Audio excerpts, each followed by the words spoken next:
projet CEPATAN a pour objectif d'étudier différentes archives climatiques et en particulier l'ACUS, puisque ce sont des très bons enregistreurs des variabilités climatiques. Et si on regarde les données existantes sur l'Afrique, il y a très peu de données sur l'Afrique centrale.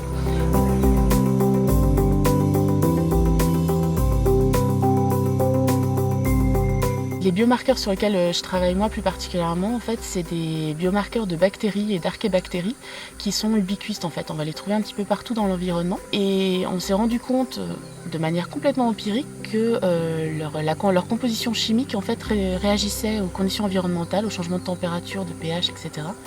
Et du coup, ce qu'on va faire, c'est qu'on va regarder des marqueurs moléculaires de ces bactéries dans les sédiments et les variations de ces marqueurs-là au cours du temps. Et ça va nous permettre de remonter dans le temps et de reconstruire les températures. L'IRD est un institut de recherche au même titre que le CNRS, qui est peut-être plus connu, qui a pour vocation à travailler au sud sur des thématiques de développement, qui vont donc faire de la recherche orientée sur le développement des pays du sud. Il y a différentes thématiques qui sont abordées à l'IRD. On peut en citer 3 grandes, je dirais. Tout ce qui concerne les sciences de la Terre et de l'environnement. Il y a une grosse thématique santé, donc médecine, et également des sciences humaines. Cette mission se focalise essentiellement sur la caractérisation de l'impact actuel des activités humaines qu'il y a sur le bassin versant, sur le lac. On s'est rendu compte, et on s'en rend compte quand on marche autour du lac du cratère du Warrumbingo, que les populations ont un impact très important sur l'écosystème. L'idée est que, de par le passé, il y a eu aussi probablement des impacts anthropiques sur ce lac-là. Et regarder aujourd'hui comment la végétation, l'écosystème dans son ensemble répond à cette activité nous permettra de mieux comprendre quel a pu être l'impact par le passé des activités anthropiques sur ce lac-là. Donc du coup, ce qu'on va faire, c'est qu'on va prélever de l'eau, on va prélever du sédiment de surface, c'est-à-dire juste ce qui vient de se déposer au cours des dernières années et qui enregistre les conditions actuelles. Et on va mesurer nos marqueurs chimiques dans l'eau, dans les sols, qui est le matériel d'origine de ce qu'on va retrouver dans le sédiment, et dans le sédiment.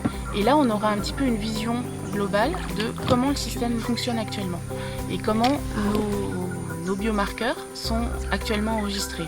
Et après, on se sert de ça comme analogue pour remonter dans le passé. Donc du coup, on va extruder la carotte, ça s'appelle extruder, en enfonçant quelque chose là pour faire remonter le sédiment.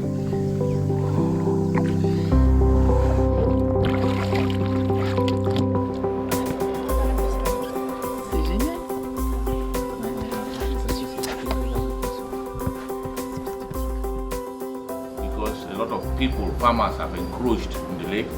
Now they use their pesticides, and the pesticides, while they are expecting to increase their production, they use pesticides at the cost of the lake.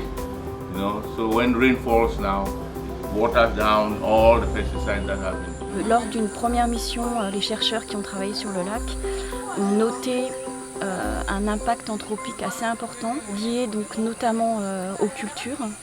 Donc c'est pourquoi cette fois-ci on s'est greffé à la mission pour essayer justement de mesurer si finalement cette agriculture locale, ces champs qui sont essentiellement des champs de cacao, ont une influence sur les masses d'eau.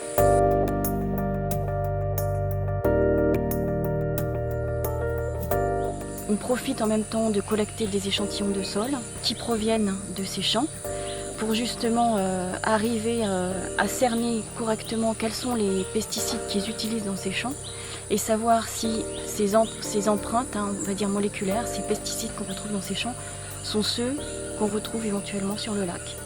Mais la plupart des molécules qu'on mesure ont un impact alors sur l'écosystème, mais ils ont un impact aussi sanitaire et c'est souvent des polluants qui sont cancérigènes ou qui sont perturbateurs endocriniens. La transition, elle est là, on voit juste que c'est bien puissant. Ouais. Donc là, on a une première partie